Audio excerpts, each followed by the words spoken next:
It's now time for Caged Minds Fight Hour on ESPN Radio 1017 The Team with Mika Frankl, keeping you up to date with everything in the world of combat fighting.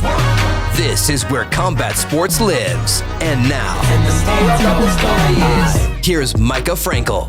Welcome to Caged Minds Fight Hour, ESPN Radio, Albuquerque 1017 The Team, Mika Frankl, and you can see right next to me on the screen, it's Steve Mean Machine Garcia, number 9 ranked featherweight. How you doing? I'm doing good, Micah. I don't like the number 9 one, but hey, at least we're in the rankings. Man, it's top 10 in the world. I'm top 10 in the world. I was number 8, but other people got to fight and stuff, so they bumped me back. But I got number 2 in like 7 weeks, so let's get it. Huge fight ahead of you. We covered it already on my fight show, what it was like, getting the call, getting the announcement. But what was that emotion actually when you see your face on that screen, like the image, the elation? Because I know for you, you are proud to be an American. You're proud Absolutely. to wear the red, white, and blue. So to get this kind of platform, I know personally, it means something extra to you.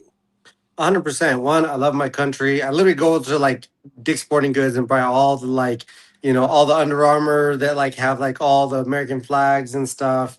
I even did like a start of my camp, and I dressed almost like Rex Kwon Do, and I had like the red, white, and blue pants. I had an American T-shirt on. It was fun. I might have to just pull that out again just for fun's sake. But it was an exciting time. I normally don't get excited when I know who I'm fighting because like I know that my life is going to be hell for however long, and then this guy trying to kill me, right? But it was an exciting moment because it's such a historical moment. There's never been a sporting event in the White House or anything in related to like relations to it. So I'm just a part of history, man. And like this is not just New Mexican history. This is not just I mean, I guess it's a national type of history, but this is worldwide. You know what I mean? Because there's other people from different countries around the world competing. I'm fighting one of them, man. So it's an honor, and I get to go out and represent my country. I'm truly blessed.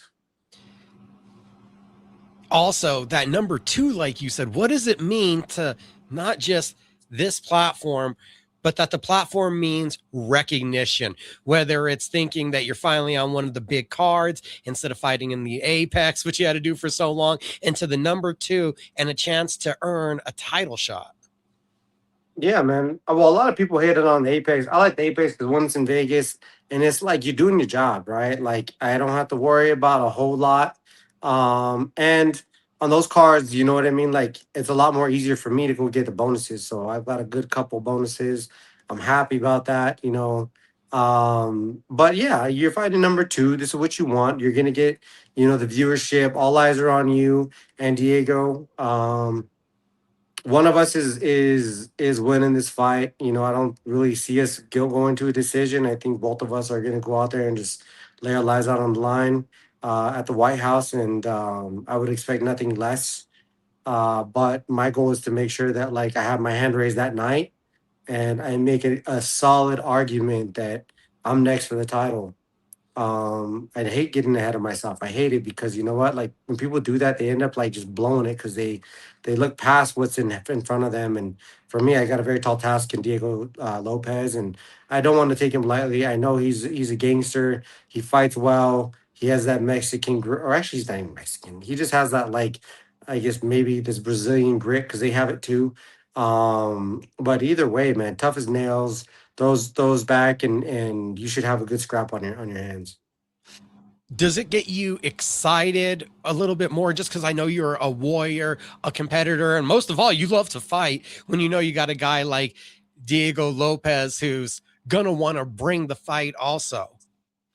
I mean, I think that I mean obviously like these are the type of fights that I find myself in. At least I typically train for. The fans should be excited. These are the people that are tuning in. The 85,000 people across the street, the 4,000 sitting around cage side, and the rest of the world is going to tune in on that day should be excited that you have two guys like myself and Diego that are gonna open up this card with probably just with the craziest bang. You know, I've heard so many people say this is probably fight of the night, but my goal is to go out there and steal the show. Very hard to do on a card that I'm on, especially with Taporia on there, Perea on there. You know, you got the fun fights with like Rufy and Chandler and Bo Nickel and I think I'm missing one other one, but and Hokit just joined in, just had fight of the year, or was it fight of the like fight best heavyweight fight ever, whatever. You know what I mean? So it's very hard to really stand out in the mix of all these guys, but don't count me out. Don't count Diego Lopez out, and we're gonna go out there and just show up. I think you guys will set the bar high. You get that I think first so too. opportunity. I think so too. My manager told me he's like, I don't know for sure the details. He says you might be the first person to walk out of the Oval ever, you know, and you get to go out there and represent your country. You know what I mean? I'm like, dang, bro, that's crazy to think about. And it is, you know what I mean? But the fight's still the fight. You got to still keep that. You got to keep the main thing the main thing. And if I get distracted or if I get, you know, just not just out of focus, just even for a second, man, it could be detrimental. So I just got to stay in the process and keep doing what I'm doing, just like I have been. And it's been working out for me. Yeah, it's like, how do you compartmentalize that moment? I'm like, there's talk of you could get your hands wrapped in the Oval Office. Yeah. I'm like, this is a place where tours happen. There's so much history that's happened there. How don't you just like, ooh, ah, and then you're like, oh, wait, hand wrap. Let me focus. All right. Where am I warming up here? Let me not hit a bookshelf. Yeah, you got to compartmentalize it, and it's going to be kind of weird for me because, you know, it's historical, right? So like, I've never been to Washington D.C. I kind of wish I did, just so like I already kind of know what to expect. But in my head, I'm like, the White House is going to be there for you afterwards. The White House is going to be there for you in 10 years, 20 years, 30 years down the road. So I told Mariah, I was like, maybe we'll just stay like after the fight, you know, for a few days. I was like, you might have to be wheelchairing me down the freaking, you know, to the White House, you know, or whatever the case is. But you know, this is a place that, you know, history is made every single day, like honestly just dictating which way the world is going to turn and whatever are made in the decisions of that building.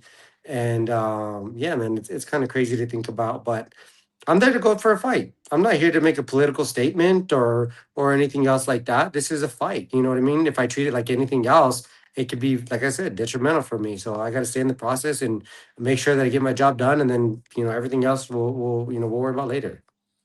And you get to worry about, and you're the guy that gets to then look back on the great moments. So I gotta, looking back, what did it mean seeing your first main event poster, you and David Onama as the two big faces on a poster? Yeah, man, on the UFC poster, I mean, I can see I'm in some of the ones behind you, which is Oh, you're cool, in a ton right? of the ones around here. Let's not Yeah. even be wrong. Steve is all over here. Nah, man, I love it. Mike is a real one, but yeah, no, I have ones with mine from a UFC card. I mean, there's not many people that say that they can headline a UFC card, and to do it in the fashion that I did against the opponent that I did, it was special, man. And then all of a sudden you get the call up to go fight at the White House. You know, two iconic moments for me in my legacy. You know, obviously to headline a UFC card, and then now to be a part of history. It's special, man. It's something special, and I'm truly blessed. I'm grateful, and you know, now we got to go do it, right? So making sure that every single second counts in training, and I'm prepared as possible for that day. What does it mean to you, and have you and your dad, you and your brother had any of the conversations about what it means to you guys, the humble beginnings, to Yeah, see all the successful all around that all of you guys are having in this kind of opportunity that you have in front of you? yeah, man. We kind of talk about it, you know, and it's kind of crazy. It's always after the fact, and you know, I just felt like God really just led the way for me, man, and like my whole family comes from a believing family, so I've always depended on my faith, and I just always pray that God open the doors that are supposed to be for me and close the ones that aren't, and I've trusted Him. And look. I mean, you of all people have seen me since I was 15 years old, Micah, and like you've seen the ups, the downs, the greats and the terribles, and everything else in between, and you're talking to somebody who finally believes in himself to the fullest extent, and with something like that opening to the White House, nothing short of a miracle in a sense, especially when you're coming from Albuquerque, when not a lot happens for people like me. So I'm excited, and I get to go on and put up for my city, get to go on and put up for my country, and I'm gonna do everything I can to make sure I walk out with a victory. When was that moment for you? Like you really started to truly believe in yourself? Um, I really started believing in myself probably during like the Miami card, and then it started to build after that. I was still kind of like unsure of myself. I was believing in the things I could do. Obviously, I could always knock people out. I knew that was always like something that I was able to do no matter what. But like to take it as far as I have and what I'm continuing to do, and to believe to do it over and over again, because a lot of us, especially on the run I'm in, like I'm on a 7-5 win streak right now, and 6 of them are knockouts, or something like that. 5 or 6 of them knockouts, and they've Six. pretty much all been back to back to back. I've also had one in between that didn't, isn't consecutive, and then I have another one in contender series that I did. Fight knocking people out has been something that I've been so accustomed to my whole entire career. But believing that you could be one ranked, then beating the best of the best, because I don't know how many people actually can say they've been a ranked fighter. Not many people can say they could break into the top 10. Not many people say that they can do these type of things. And after a while, it's like, why not me? You know what I mean? Like, why does everybody think that I can't? I've been told I couldn't. I've been told that like I suck. I've been told that I'm gonna get slimed. I've been told that I'm not good. That I'm gonna lose. Like everything that you can say bad about me, or that like this can happen to me, I've heard it, and it's been a little bit of a journey, right? Because like nobody teaches you how to be hated. You know what I mean? And so when it just happens so much, you're like, whatever, dog. You know what? You're not the first one. You want to see me get knocked out? Get in line. Get in line. There's a big one right behind me. And but there's also what's cool is that like when you start believing in yourself and you start succeeding, there's a lot of people that will get behind you and will push you forward too. And you just gotta know who those people are. But it's a special moment, man. It's like I said, I'm talking to someone who's been covering my career from the very, very beginning. So I feel like I can have this conversation with you because you get it. Um I've and been now waiting. I've been waiting for your confidence to catch up with the fight that you had since you beat Sean Bunch. When the text chain was going crazy. We're like, okay, you shut down these takedowns. That's all we needed to see. We knew you could strike, and we were just waiting yeah. for it all to come together. But basically, knew since your second pro fight that you had this in you. The majority of my knockouts are coming in the UFC against the most toughest guys that UFC has to bring in my division. Bro, like I've beaten everybody on the way up. And everybody has thought that I was gonna fall to each one until like I started just showing that like, bro, like the more you count me out, the worse it is for you. You know what I mean? So as long as people continue to count me out, you're gonna be paying for it. You know what I mean? And at the end of the day, I don't care if you believe in me or not. I believe in me, and I got a family to provide for, and I'm going to make sure that they are taken care of, they are well fed, and that at the end of the day, I come home to them and that they are good to go. Everybody else can, and no, I'm not going to say that, but like everybody else can suck it in that sense. It's Cage Minds Fight Hour, ESPN Radio, Albuquerque, 1017 The Team. We're talking with Steve Mean Machine Garcia. A couple weeks ago, we had Mike Winklejohn on this show. Coach Wink said he thought it was pivotal when you found a home at 45 because there was a little bit for a long time trying to make bantamweight. The UFC offers you short notice at lightweight. You had to take those fights. Becoming a featherweight, really, you finally found a home. Yeah, man, I'm undefeated as a featherweight. I haven't lost. You know what I mean? I think I've just found a place where I'm kind of comfortable at. The weight cutting is never fun, but at the end of the day, this is what we do, and it's how bad I want it. You know what I mean? And I've been doing everything that I possibly could to make weight, to make the most out of each fight, and to just continue to push the bar higher and higher and higher for myself. And now, we're knocking on to top five and potentially a good title shot as long as everything continues to go the way it's going. I just gotta keep, my nose in the dirt, keep grinding. Who cares what anybody else says? Because at the end of the day, good or bad, it is noise. Nobody's getting in there and gonna do my job for me. I'm gonna go out there and just work my ass off to make sure that I do my job. Well, I was talking to Wink. He also brought up he felt it was a big turning point for you where you were able to become more of a pressure fighter rather than a counter striker, which we had seen a lot in your early career. How hard of a transition was that for you, and how pivotal do you think it's been also to your game? It's been a huge transition. Obviously, back in the day, I was one of the smaller guys on the mats. So I always used to be a counter striker. I used to call it hit and run, where I would like hit and just take off. You know what I mean? I'm like, nah, I'm out. Call me freaking the road runner. You know what I mean? Where I'm just like in and out. And I was able to knock people out, but like when people could get a hold of me, they would just pin me against the cage or just do something, and I would just lose like on points. And regardless if I was fine, I'd lose the fight because they would just, keep me there and they'd win on control. And as sad as a fight is, that can be one way to victory. And so when we kind of split up, classes where there's heavyweights and lightweights, I found out that like when I got, a little bit bigger and we split it up, I was like kind of like bigger for the lightweights. And so Wink was trying very hard for a long time to try to convince my style to be altered a bit. And he says, there's gonna be time for both, Steve. He says, but he says we need to try to start putting pressure on people and see where that goes and let's see if we can make those adjustments. And we have. And man, like there was a few bumpy roads because obviously like I'm still trying to figure it out, but we found it. You know what I mean? We found a good way to kind of go forward and be destructive and still honestly, figure out how to avoid big shots. And I'm not saying I haven't been hit by big shots. I have been hit by big shots, but um, it's definitely changed a lot of my mental, confidence as well. And I just, go in there and I do my thing, and it's honestly very tiring. But uh I'm up for the challenge, and I think that it's been working out for us, and I couldn't have done it without Wink. And then Wink's really was the guy that really made that move for me and committed to me. And all I had to do was listen, but it took me like 2 or 3 year process to finally just get out of my own head and just listen to my coach, because that's why I pay him and have him there.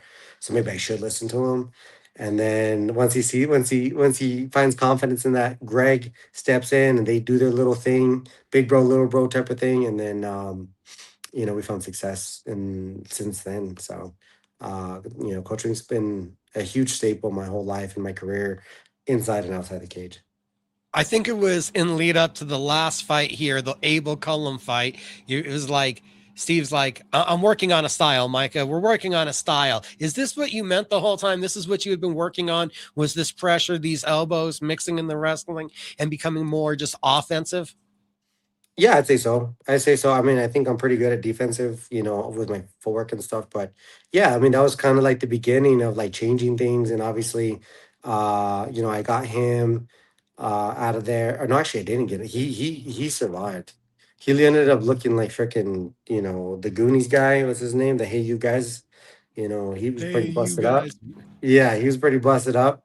That was the start of it, though. And then obviously I fought Chepe, and I was able to kind of find success going forward with him. I fought, Desmond Hill or uh, Torres. Desmond Torres, and I started to get it. You know what I mean? Then at 55, it's tough. Those guys are bigger and they hit a lot harder. You got to be fully developed and believe in yourself to go out there and do that. And so, I had a couple speed bumps, a couple lows, and but I feel like I needed it. It really forced me to come down at 145. Greg told me, he says, Steve, you wanna suffer right now dealing with this in the cage, or do you just want to suffer in the sauna? You pick one. I was like, Coach, let's go down to 45.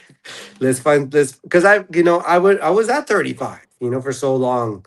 Fighting at 55, it's funny because I used to tell my dad, I was like, fighting at 55, I'm just gonna retire, and I did it. So yeah, 45 has been my home, and we found so much success there.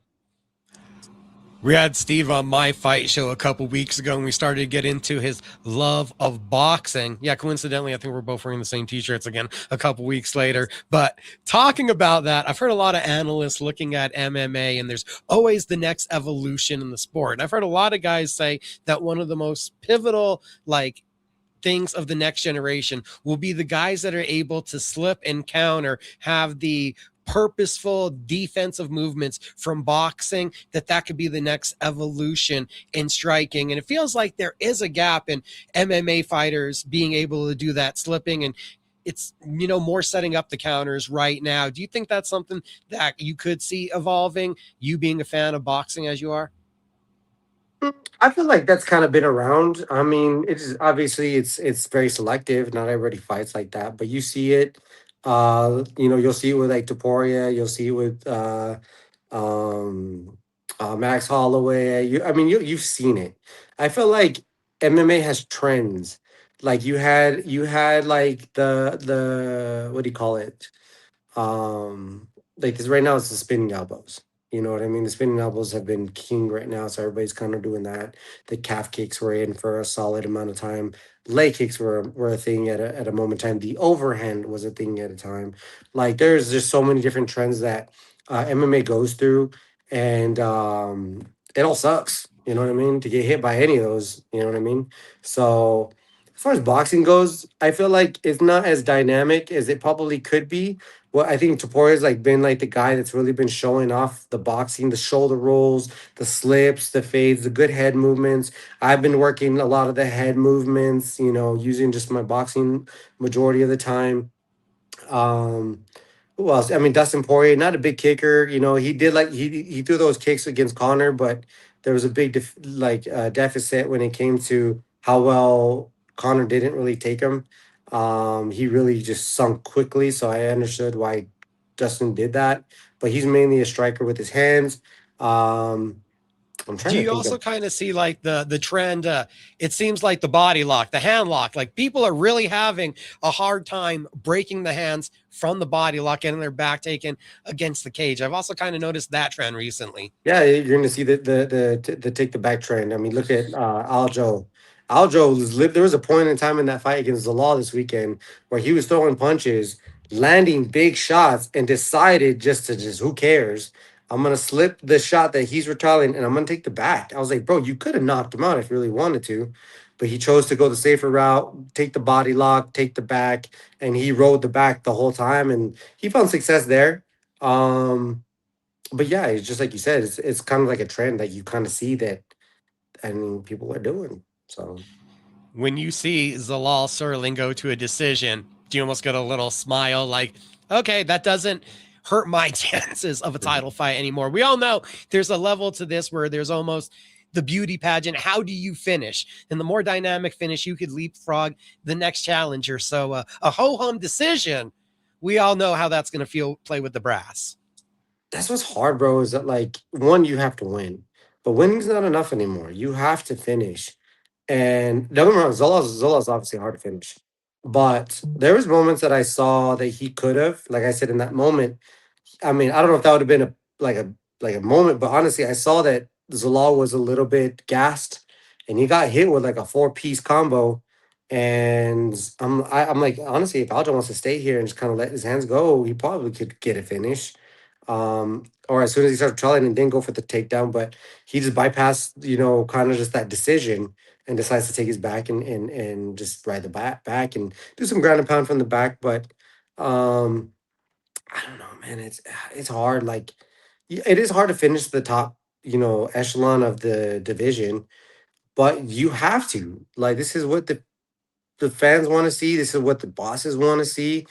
So why not go for it? Like, I know winnings obviously get you want your both checks, right? And then you can get that third one, it's even better, right?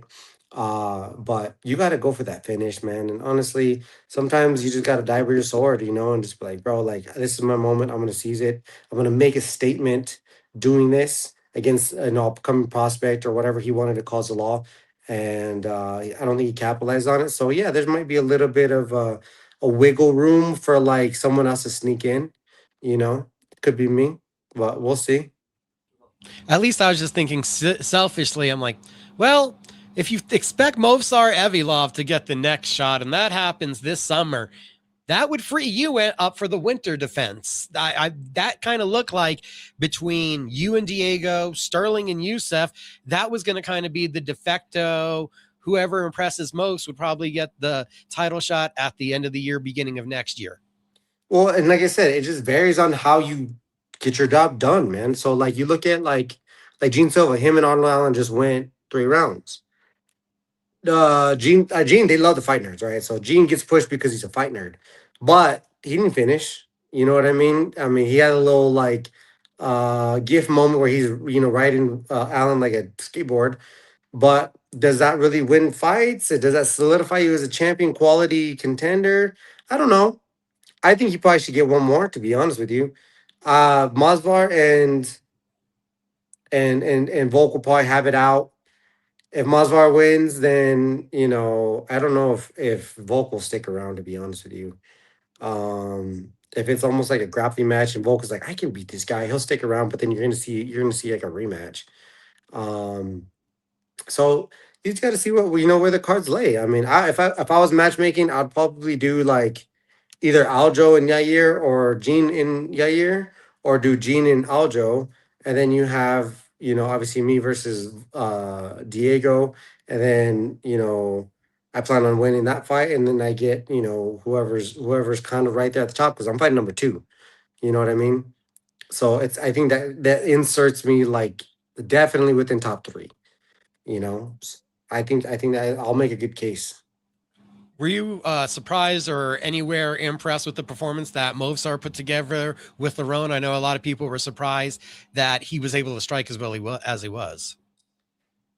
Did it look like superior striking? No, but I will give him credit because you know what, dude, like he put his hands together. He was landing some good shots on Murphy, and I think Murphy was not expecting that. Um, and Murphy was not really going for it. You know what I mean? So I was kind of surprised about that too. And Masvar, had his foot on the gas. So I was like, bro, Masvar should take this fight. And it looks like he has tiny little arms, right? So like it's kind of funny seeing him strike because there's really not a lot of pop to it, but he was landing shots. And then obviously his wrestling took over later into the rounds. But no, Masvar did a great job. I will give him that. And I was happy that you could see a little bit more versatility from him, other than just like, I'm going to just take you down and just wait until the fight ends, you know? For you guys watching on YouTube, it's going to be like nothing. But if you're listening on the radio, we're going to hit a quick break. This is Cage Minds Fight Hour, ESPN Radio, Albuquerque, 1017, The Team. Welcome back. Cage Minds Fight Hour, ESPN Radio, Albuquerque, 1017, The Team. Our guest, the meme machine, Steve Garcia, going to be in action at the White House. Top opportunity against number 2 ranked featherweight Diego Lopez. Steve has been gracious enough to give us his time. We've already talked a lot about the upcoming fight. I want to know though, you love to fight. What has it been like now expanding? I've seen you do some podcast interviews where you've conducted them. We've seen you doing some broadcasting. We've seen you making your picks and some breakdowns. What's it been like expanding and not just being a fighter, but getting more active in this media game? Winning opens doors, man. So like, I've had a lot of doors open. I've been able to prove, my value to a lot of people. And now I gotta get into the realm where I'm not as comfortable, right? So I'm trying to be uncomfortable. I'm trying to put myself in positions.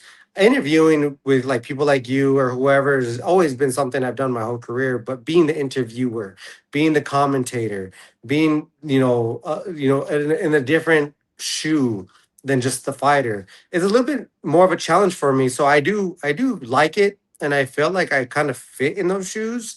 So it's been fun. Like when I did commentating, it was just like a fun day. Like I thought I was a little nervous, not gonna lie, and I was like, I don't want to sound dumb, but all I'm doing is calling a fight as it is. You know what I mean? And the worst part is making sure I don't get the wrong name. You know what I mean? So when you don't know who the names that are fighting, that makes it a little more challenging. But that was a fun avenue, and I just started like my own YouTube channel. So for those that don't know, I have it's Mean Machine UFC, and I make my predictions on there. I'll bring on special guests sometimes. I actually have Holly Holm as one of my special guests, so it should be coming out soon. So if you're listening to Micah's people, go down there, like and subscribe, and do that.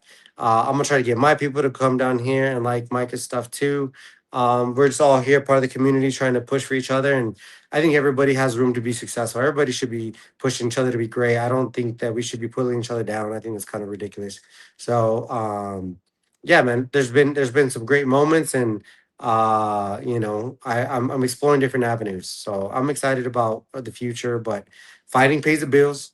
Fighting gets my name out there. And I almost kind of feel like, probably from what most people understand, is like almost like a Clubber Lane type of thing out of like the Rockies, where it's just like I'm training, I'm getting it. You want to be left alone. You're cool with being like whoever, ducking me or whoever's not looking my way. It doesn't matter because I'm gonna go on, fight night. I'm gonna go for it. I'm gonna kill him, and I have that mentality. I have that, that edginess in my head. You know what I mean? I got better cardio, but yeah, that's the mindset that I have, man. It's just like I want to go out there and I want to destroy everybody that is willing to just step in there with me because they're trying to take everything I worked hard for away.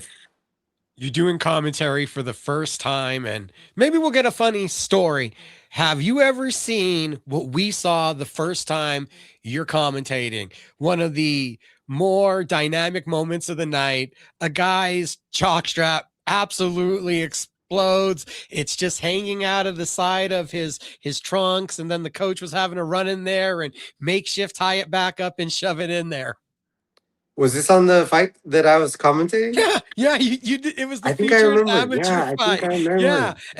and they were kind of figuring it Yeah. out, and they were telling him if it's not going to be stable, he can't continue to fight if that's going to rack him. Had you ever seen that before? No, man. Yeah, I kind of remember that. Yeah, I remember that. Is yeah, it was very, very strange. It So was you've never strange. seen that? I've never seen that before. And we are trying to figure it out. I think as we were talking on the booth, we're like, Shannon, because I was commenting with Shannon. I was like, Shannon, you ever seen something like that? And he's like, no. He says, we gotta figure this out because is this like, do we replace the jock strap, or well, what's going on here? You know what I mean? But definitely first for sure. I'm not even sure. It looked like a strap broke, and they had to like makeshift tie it to like his Yeah, they're like, underwear. yeah. Wrap the string around. I'm not really sure if the cup was ever back in place, but he went all out there. So I just didn't know because, of course, you get a memorable moment from your commentary debut. Like, I've never seen that. No, man, I was just trying to not sound stupid. So I try to make sure that like I give the fans and everybody, solid advice and instruction and just, kind of let people know what's going on. That I do. I think I can do well. But yeah, when you have funny things like that happen, it definitely sticks out. And I vaguely remember that. But yeah, very, very, very crazy moment. I did have a random question a fan asked me, and this recent week, so we'll bring it up to you. He's like, hey, ask a fighter which hurts worse. And he was like, ask a famous fighter this. Is it leg kicks or having to read your Twitter replies? Leg kicks. Leg kicks. Leg Oh, kicks, bro. You literally, bro, like don't get me wrong, some people can't handle it. I've been told my whole life how shitty I am, pretty much, or how bad I am.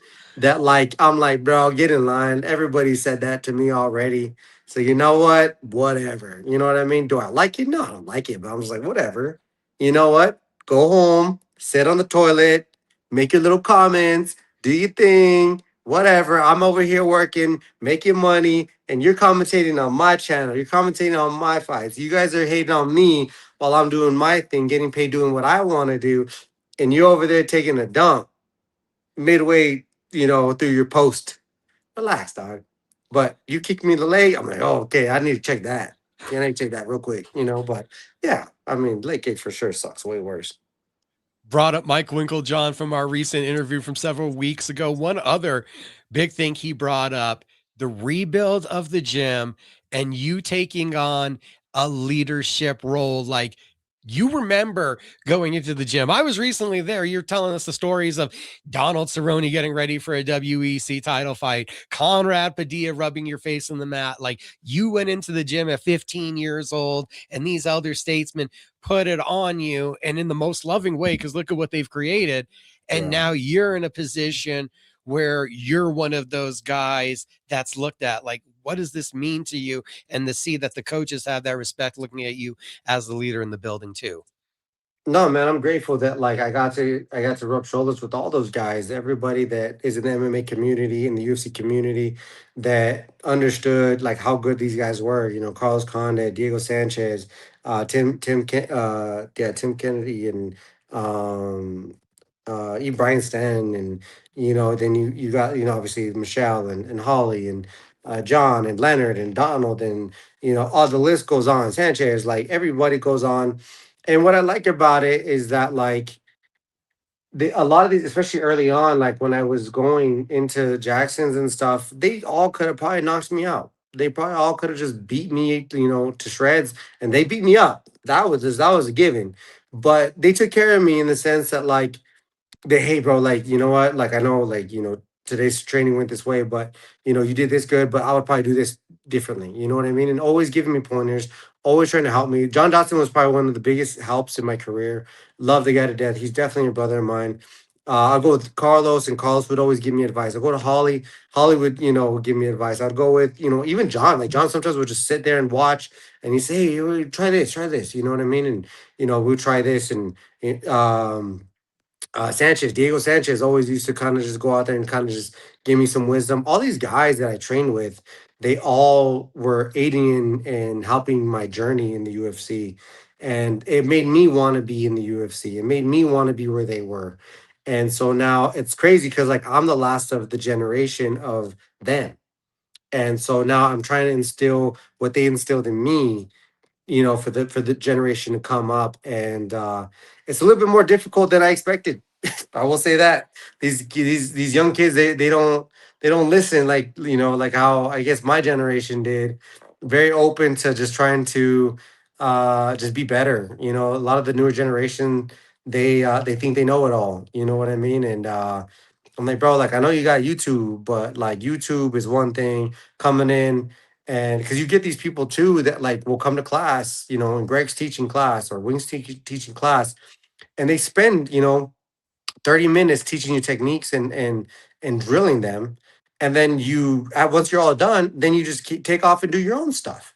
I'm like, bro, if you don't try to do what they're trying to teach you, then you just wasted their 30 minutes of them trying to help you learn a new move or trying to get better at something that you're not good at. And that's something that like I feel like I have to like kind of preach a little bit. I'm like, bro, you're wasting the time. Like, try to do the move. I know I'm aware of it. I know so and so's aware of it, but try to do the move. If you can do it, and I know of it, then how much better are you going to be with someone who's not aware of it? You know what I mean? So, I always try to take care of my training partners and try to help them whenever they can. There is no glory, or there's no freaking, I don't need a chip on my shoulder to go out there and knock everybody out that I train with, because I don't get paid. I need to make it to my fight. The people I'm training with need to make it to their fight. And at the end of the day, I want them all to go home to their families, and I want them to be safe. I want them to be healthy. And this is hardcore training here, but within reason. You know what I mean? There's no need to go out there and just destroy people for satisfaction of the day. You know what I mean? Let him go make his money. A lot of people, we all know that fighters don't make the most. You know what I mean? That dude has to get back to his 9 to 5. He still has to provide for his family. I've been there. So I'm trying to like instill a lot of these little, habits in these guys and stuff. And some listen, some don't. The ones that listen actually seem to do much better, in the gym and stuff like that. And I can't wait for the new generation to come through. Wink and Greg have been doing like a phenomenal job. And I've been saying it for like the last 2 years. I'm like, bro, they're just rubbing out the rough edges. And honestly, you're starting to see like Luan Davis, and he's doing well. There's like Christian Edwards, he's doing well. Bilal has been kind of just taking off onto his own. There's a couple guys that are actually doing really well, and exciting to see. And I hope that I can just give a little wisdom. I'm like the unk, bro. I'm the unk in the building now. It's crazy. But I'm just here to help everybody if I can. I was about to be like that. You and me are sounding like two unks here. Work ethic, rebuild, the old days, the Yeah. hard grit and grind. I'm like, yeah, we sound as old as we are by now. We've It is, we've been doing this a man. while. It's crazy. Holly still has the, I guess, the edge, for Unk. Her would be Ant, maybe. I don't know. I On don't know what, she's still killing it, bro. She's like 45 and she's freaking still fighting for world titles. It's crazy. what was that like getting the opportunity? You went with her to Puerto Rico, right? You got to go and be in the corner. What was that like to go and be at that high of a level of a boxing event and be that close to a different sport? No, man, it was great. Me and Holly have a great relationship, man. She's one of my best friends.